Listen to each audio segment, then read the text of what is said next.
Who here loves hiking and exploring the outdoors? And have you ever given any thought to replacing your hiking with a mountain bike? Today I'm going to share with you a little bit about what you would need to go about replacing hiking with mountain biking. First thing you will need, obviously, is a bike. First thing you're going to do is you need to decide what your budget is to spend on the bike. About $750 would be a good mid-range bike that I would trust in the outdoors. Once you've decided what you're going to spend on the bike, then you can decide on what size bike you need. Average male is going to need about a 20-inch bike. Average female is going to need about a 16-inch bike. The way that's sized, you measure from the hub to the throat that accepts the seat post. This particular bike's a 20-inch bike.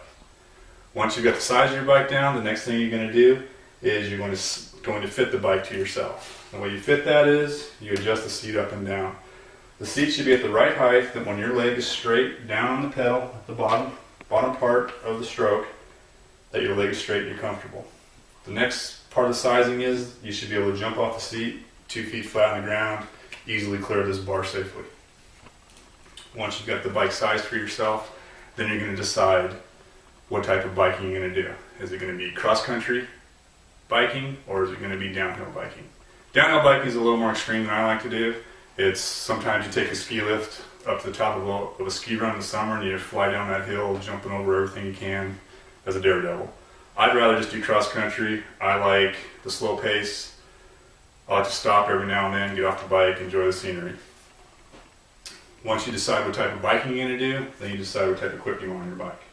This particular bike has an air shock, has hydraulic brakes, has knobby tires, has straight bars. This is a very comfortable bike for riding just about in any application you want. You can get crazy on this bike and you can go very nice and slow and calm.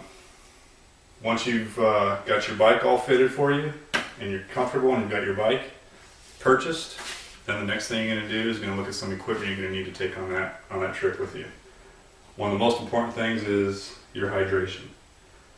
You're going to want a hydration bottle and a hydration bladder and a backpack. The rule of thumb for hydration is 16 ounces of water you're going to drink before you take that ride, and during that ride you're going to drink anywhere from 16 to 24 ounces depending on the weather, the climate, and how hard you're riding. This here, 64 ounces, and this is about 32 ounces. I can ride comfortably 4 to 6 hours. I can also supplement that with some juice packs in my backpack if I want. You can get them at your local bike shops.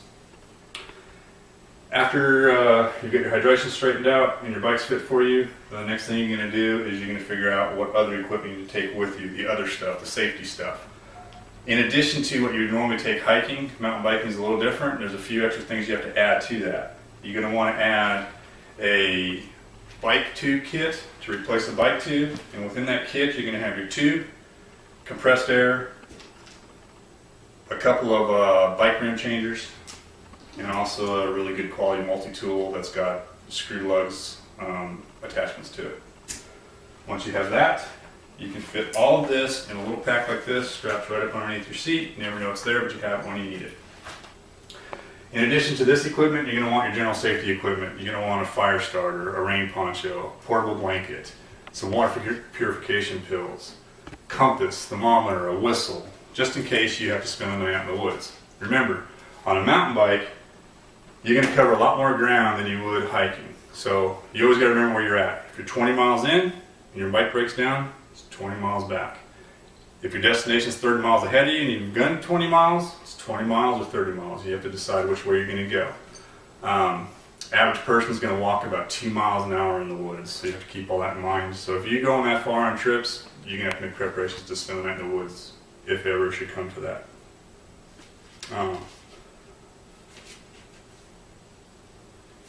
Once you've decided that you're going on a trip, another most important thing you want to do is you want to let somebody know where you're going, and when you're going to be back.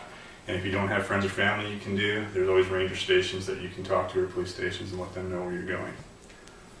Everything we just talked about costs you about $1,500 to $1,200. You can get that for about half if you're a good eBay or Craigslist person. So I encourage you, next time you decide to hike in the woods, maybe you want to try mountain biking in the woods. Thank you.